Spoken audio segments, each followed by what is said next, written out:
सातवां पाठ, कर्म कर्तव्य की अवधारणा।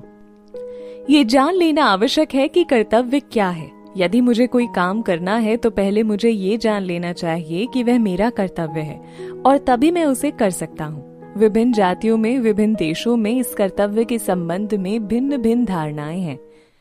एक मुसलमान कहता है कि जो कुछ कुरान शरीफ में लिखा है वह मेरा कर्तव्य है। इसी प्रकार एक हिंदू कहता है जो कुछ मेरे वेदों में लिखा है वह मेरा कर्तव्य है। फिर एक ईसाई की दृष्टि में जो कुछ उसकी बाइबल में लिखा है वही उसका कर्तव्य है।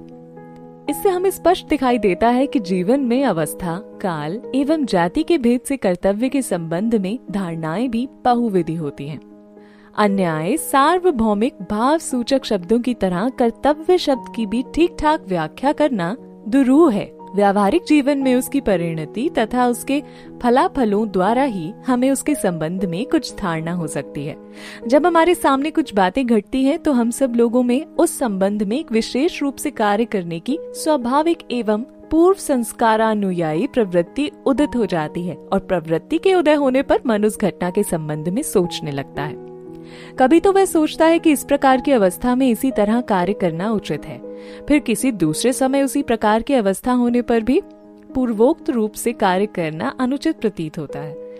कर्तव्य के संबंध में सर्वत्र साधारण धारणा यही देखी जाती है कि सत्पुरुष गण अपने विवेक के आदेशानुसार कर्म किया करते हैं, जीवन स्तर के अनुसार कर्तव्य। परंतु वह क्या है जिससे एक कर्म कर्तव्य बन जाता है? जीने मरने की समस्या के समय एक ईसाई के सामने गो मांस का एक टुकड़ा रहने पर भी यदि वह अपनी प्राण रक्षा के लिए उसे नहीं खाता अथवा किसी दूसरे मनुष्य के प्राण बचाने के लिए वह मांस नहीं दे देता तो उसे निश्चय ही ऐसा लगेगा कि उसने अपना कर्तव्य नहीं किया। परंतु इसी अवस्था में यदि एक हिंदू स्वयं वह गो मांस का टुकड़ा खा ले अथवा किसी दूसरे हिंदू को दे दे तो अवश्य उसे भी ठीक उसी प्रकार लगेगा कि उसने अपना कर्तव्य नहीं किया। हिंदू जाति की शिक्षा तथा संस्कार ही ऐसे हैं जिनके कारण उसके हृदय में ऐसे भाव जागृत हो जाते हैं।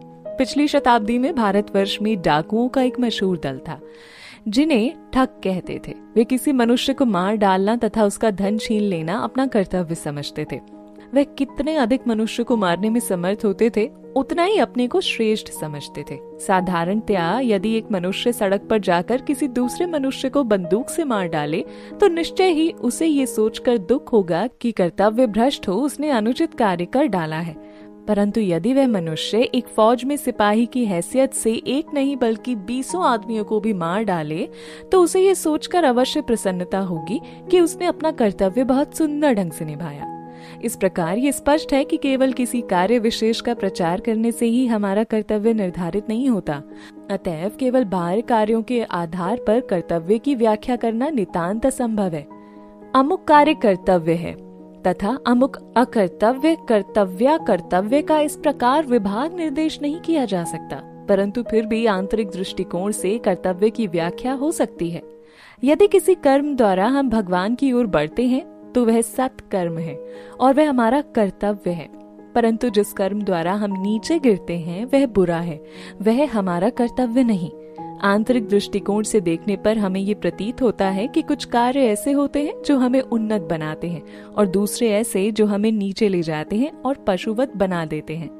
किंतु विभिन्न व्यक्तियों में कौन सा कार्य किस तरह का भाव उत्पन्न करेगा यह निश्चित रूप से बताना असंभव है। सभी युगों में समस्त संप्रदायों और देशों के मनुष्यों द्वारा मान्य यदि कर्तव्य का कोई एक सार्वभौमिक भाव रहा है तो वह है परोपकार है पुण्याय पापाय परमीड़नम, अर्थात परोपकार ही पुण्य है और दूसरों को दुख पहुंचाना ही पाप है। कर्तव्य पालन।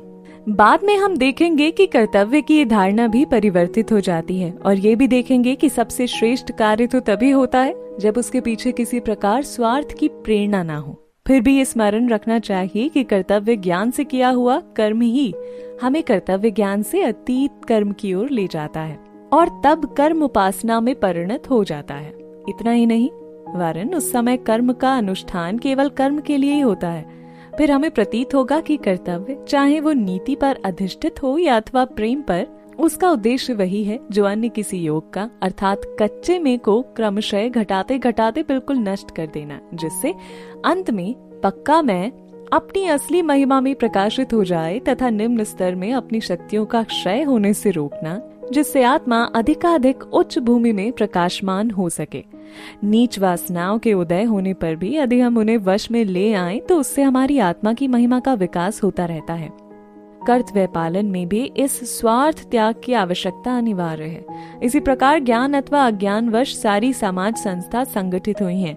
वह मानो एक कार्य क्षेत्र है, सत असत ही एक परीक्षा भूमि है। इस कार्य क्षेत्र में स्वार्थपूर्ण वासनाओं को धीरे धीरे कम करते हुए हम मनुष्य के प्रकृति के अनंत विकास का पथ खोल देते हैं। वासना त्याग पर कर्तव्य का पालन शायद ही कभी मधुर होता हो। कर्तव्य चक्र तभी हल्का और आसानी से चलता है जब उसके पहियों में प्रेम रूपी चिकनाई लगी हो, नहीं तो वह निरंतर एक घृणा सा ही है। यदि ऐसा ना हो तो माता पिता अपने बच्चों के प्रति, बच्चे अपने माता पिता के प्रति, पति अपनी स्त्री के प्रति तथा स्त्री अपने पति के प्रति अपना अपना कर्तव्य कैसे निभा सकें? क्या ऐसी घृणा के उदाहरण हमें अपने दैनिक जीवन में सदैव दिखाई नहीं देते? कर्तव्य पालन की मधुरता प्रेम में ही है और प्रेम का विकास केवल स्वतंत्रता में होता है। परंतु सोचो तो सही, इंद्रियों का, क्रोध का, ईर्ष्या का तथा मनुष्य के जीवन में प्रतिदिन होने वाली अन्य सैकड़ों छोटी छोटी बातों का गुलाम होकर रहना क्या स्वतंत्रता है? अपने जीवन के इन सब क्षुद्र संघर्षों में सहिष्णुता धारण करना ही स्वतंत्रता की सर्वोच्च अभिव्यक्ति है।